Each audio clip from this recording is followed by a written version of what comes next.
Getting a degree for our parents was like a golden ticket to a perfect future. You could buy your dream car, buy your dream house, take luxury vacations every year, send your kids to college, and even retire with a good pension. With a university degree, they could do what very few people in the world were able to accomplish: financial freedom. Fast forward to 2026, having a university degree barely makes you qualified to work in fast food. Welcome back to episode 2 of the Postgrad Survival Guide. My name is Folasade, but my close friends call me Sade. Don't forget to subscribe, you're already here. Now let's go over my credentials. I am a recent-ish grad from York University, having completed 3/4 of my degree online. I graduated with a double bachelor's and certificate in Human Rights and Equity Studies and Human Resource Management. Hashtag HR. I make videos like this in the Postgrad Survival Guide to talk about all things from postgrad to university life to understanding how to pick a major. University isn't always the best choice, and a lot of Canadians don't realize this until many years later. Today, we're breaking down the 5 paths after high school: job market, gap year, college, trades, and university. We'll look at 7 key criteria: cost, time to employment, difficulty, accessibility, entry requirements, earning potential, and flexibility using public Canadian data. This will help answer the burning question: is a university degree worth it in 2026? Stick around until the end. You might be surprised with the results.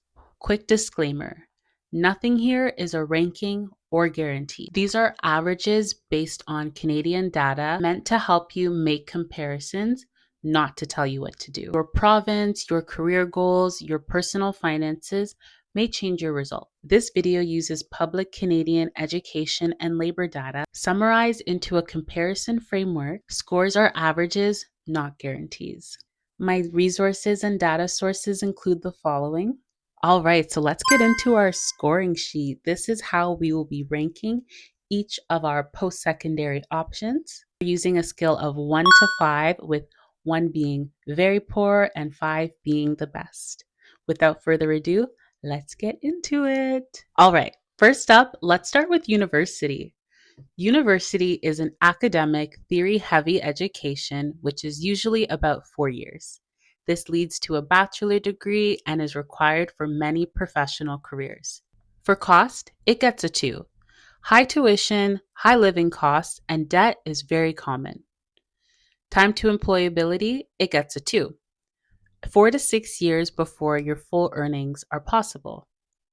Difficulty, it gets a 3. Academically demanding, but less physical overall. Accessibility, university gets a 3. Widely available, but not always supportive. Entry requirement gets a 2. Competitive for grades and needs prerequisites. For earning potential, it gets a 4.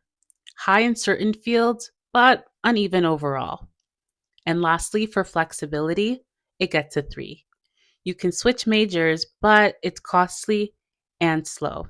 The typical fit for university is when you have a clear career that requires a degree. Now for college, which counts as diplomas and applied programs.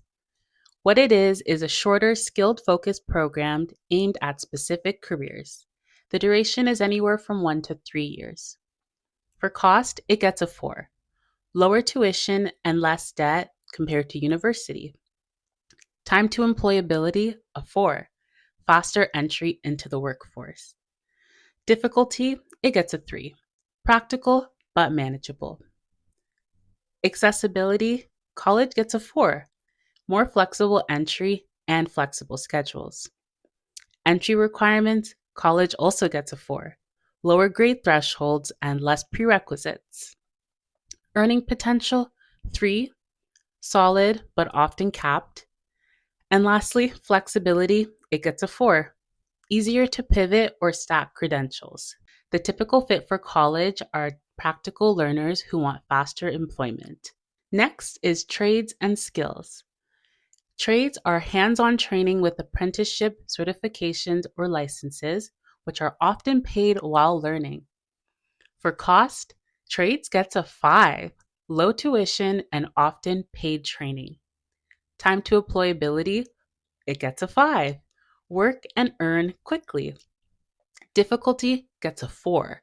Physically and mentally demanding. Accessibility, it gets a 4. Open entry and structured pathways. Entry requirements also gets a 4. Few academic barriers. Earning potential gets a 4. Strong demand and very good wages.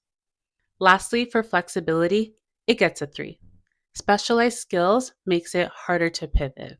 Trades are a typical fit for people who value hands-on learning and early income. Next, we'll look into a gap year. A gap year is a structured or unstructured break to work, travel, volunteer, or explore interests. For cost, it gets a 3. It can be cheap or expensive. Time to employability gets the 3. That really depends on how your gap year is used. Difficulty, it gets a 2. Very low structure and mostly self-driven. For accessibility, gap year gets a 5, open to almost everyone. Entry requirements also get a 5. There's literally none. Earning potential gets a 2. Limited short-term growth. And lastly, flexibility gets a 5. Maximum freedom and adaptability. Gap years are a typical fit for students who are not sure what they want to do and need a little bit more time before committing. Next is the job market, aka no further school. What the job market is entering full-time work immediately after high school or existing education. Cost, it gets a 5. No tuition or debt. Time to employability, this also gets a 5. Once you find a job, there's immediate income. Difficulty, it gets a 3. It depends on the job and the advancements. Accessibility, it gets a 4. Many entry-level roles available. For entry requirements, it gets a 5. Minimal formal barriers and only high school needed. Earning potential gets a 3. You can grow, but the ceiling varies. And lastly, flexibility gets a 4. Easy to switch jobs early. The job market is best for motivated self-learners who are ready to learn on the job. Right? Any last minute guesses as to what the final scores might be? Trades and skills gets a 29. College gets a 26. Job market gets a 29. University gets a 19. Gap year gets a 25. These totals will change a lot once you weight the criteria or change them based on your situation. And here is a side-by-side recap of Canadian post-secondary options, total scores out of 35. Here are your key takeaways. University is only a top choice if your career requires it. Trades and joining the job market offer strong early income with a very low debt outcome. College offers a fast route to employment with more flexibility and structure. Gap years can help provide clarity, but don't replace career experience. Remember, these scores are comparative averages, not individual predictions. Your results may vary depending on your province, your financial situation, and your career choice. If this video helped you think through your options or discover more about what post-secondary options are out there, don't forget to hit subscribe, hit that like button, leave a comment, let me know if you learned something new.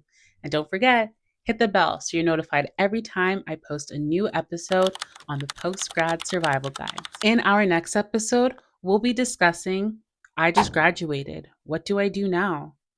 We'll see you next time. Bye.